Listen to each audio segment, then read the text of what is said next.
to my channel. If you haven't subscribed, please do so. I upload 3 times a week, Thursday, Tuesday, Saturday, but like in the order of the week. Anyway, in this video, I'm talking about 5 controversial makeup brands that I still like and buy from. Please don't hate me! And I'll explain why. I just want to put a little disclaimer. I'm someone that's all about positive energy. I love a healthy debate. I don't mind if you like or dislike or agree or disagree with me. I love having a conversation. I'm all for that. If it gets negative, I will delete it. I'm sorry. It's my channel. I'm in my 40s and I don't need to justify myself. But also I want to be respectful. So I just want to let you know up front, if it gets to a level where I think it's not cool, I'll just delete it. But in general, if you just be like, no, I disagree with you, like you shouldn't purchase from that particular brand or what have you, I respect that. So that being said, the first, and these are no order, but the first controversial brand that I still purchase from is Kat Von D. I actually just got her Lolita palette. I do have a first impressions with that tutorial situation. If it's not up now, it will be. I loved the palette. I really enjoyed it. I have a few other eyeshadow palettes of hers, tons of lipsticks, all these different things. I understand the controversy surrounding her, but I also feel like and I'm like hesitating saying this, but it's the truth. There are some things I feel like we should take a stand on, and I feel like if anybody wants to take a stand on something, I'm supportive. If it's something that you feel strongly about, if you feel offended by, I'm totally supporting you. For me, I feel like I'm looking at her product and not her as a person. And yes, does it benefit her? Yes, but it benefits other people too. You know, she's not just doing it alone. There's a lot of people that work for her that are great people and artistic, and, you know, I can't say that I would not purchase something that I enjoy just because of one person. Now, in saying that, that's situational. It's really difficult, I guess. So, part of the whole vaccination thing, I am not saying I am anti-vax at all, because I am not. But my son was at the age to be vaccinated when there was false information out there. So it was false information, and I did a ton of research on it. I didn't choose to not vaccinate my son, but I did choose to have the vaccination separated because at that point I was studying autism, I was studying behaviorism. I do have 2 degrees, but at that time they didn't know for sure if vaccinations were the cause.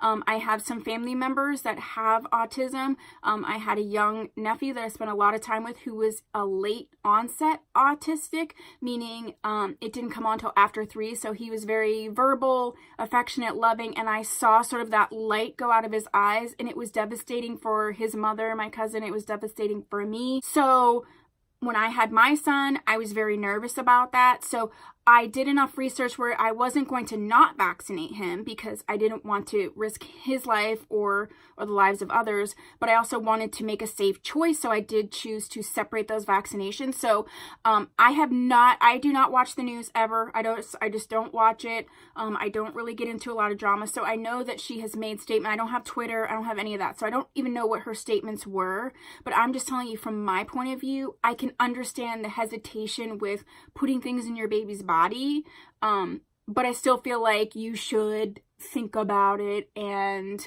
research it and understand the choice that you're making.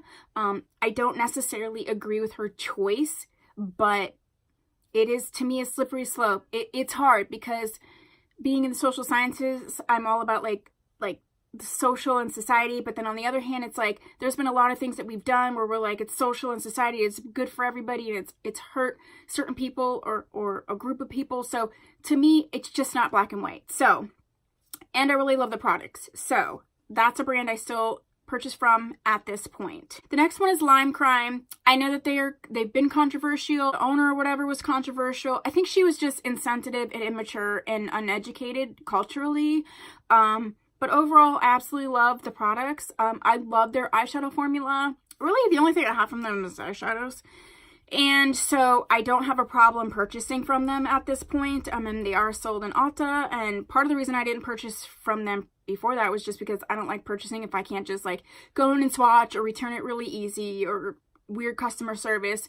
If I can buy from Ulta and Sephora, I know that it's good. There are some companies that I buy online, Juvia's Place, Lunatic Cosmetics, ColourPop, and I've never had an issue with them. But just in general, I love Lime Crime. I have 3 Looks 1 palette on all 3 of the Venus palettes that I have, so I still purchase from Lime Crime. The other one is Tarte.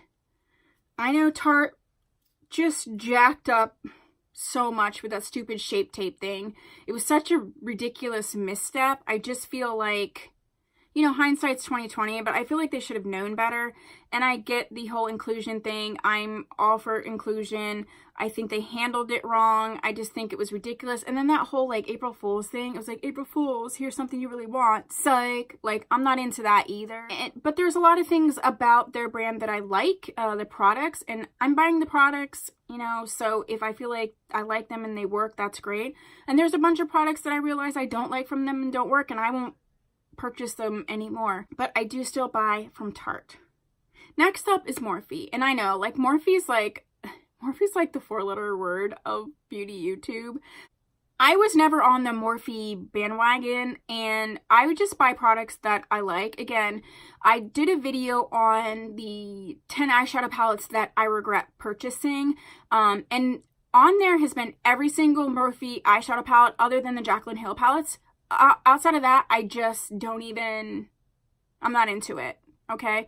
So I only buy from Morphe what I like, and so far it's just been 3 palettes. They're not on my list of things I want usually at all, but I'm also not going to be like, I'll never purchase from them, so that's how I feel about that.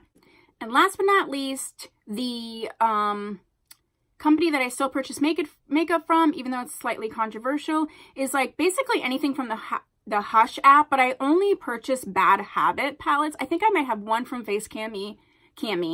I have one from Face Candy and one from Okalon, but other than that, I only purchase the Bad Habit palettes. And I understand they're dupe palettes, they're actual dupes, and I get people's point creatively. I guess in my estimation, it's like, you know, there's a lot of people struggling out here, and I get that it's like a shade for shade dupe and that's bad, but outside of makeup, there are things that are straight up copied all the time. Purses, clothes, just all kinds of stuff. And I feel like it's in the makeup community where people flip out the most about it. I'm not quite sure what that's about necessarily, because, you know, the reason there are dupes is because they're not accessible to everybody. They just aren't. I was fortunate enough to be able to be in a position to buy a $125 Natasha Denona eyeshadow palette. But now that I think about it, I shouldn't have bought it. I regret buying it, not because of the palette. I love the palette, but I just feel like there needs to be alternatives. We have alternatives in everything. Food, gyms, like everything will have a similar scheme, a similar look. I guess I don't get as hyperactive about that. And they're not the same exact formula. That's the other thing. Like, Bad Habit has its own formula. And frankly, sometimes they do it better. So it's kind of like when you buy a car that, like Hyundai. I love Hyundai cars. I've had Hyundai cars forever. And they were always modeled off of higher end cars. But it's kind of like, if I can get the same look, the same feel, and it's like $20,000, $30,000 cheaper, okay. I don't know. That's kind of how I feel about it. So let me know down below. Do you purchase from any of these brands? Are there any controversial brands that you purchase from that I did not mention? Do you at least understand my point of view and where I'm coming from? If not, let me know. I thank you so much for watching. I'll see you in my next video. Hopefully after this one. Bye!